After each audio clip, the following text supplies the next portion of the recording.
overcoming adversity. Overcoming adversity. Remember the story that Jesus gives, the parable that he gives about the wise man and building his house upon the rock? Overcoming adversity. Now listen to this. So everyone then who hears these words of mine, this is Jesus speaking, hears these words of mine and does them, will be like a wise man who built his house on the rock. And when the rain fell and the floods came and the wind blew and beat on that house, but it did not fall because it had been founded on the rock. Overcoming adversity. The metaphor here for adversity is the rains, the floods, the winds. The adversities of life, how do we overcome them?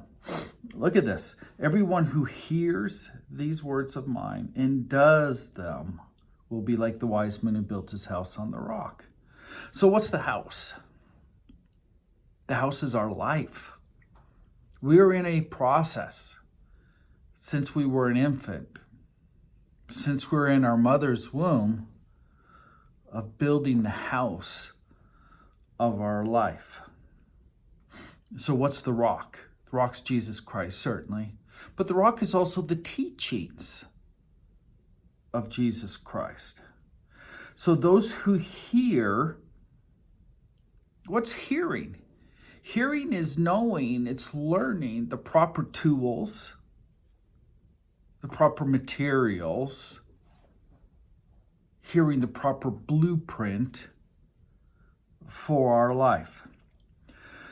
But it's just not hearing it. It's just not knowing what the tools are. It's just not knowing what the materials we need are. It's just not knowing the blueprint for our life.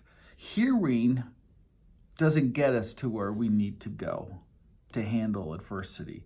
The next piece is, if we hear it, what do? It says that the wise man does them. In other words, we apply God's word. In other words, we use his teachings and we obey them. We use them. We apply them to our life.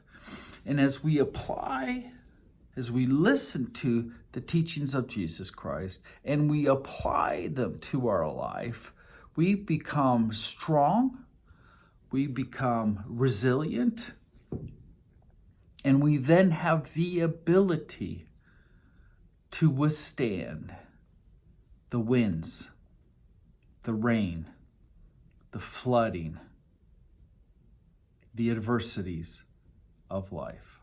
God bless you today.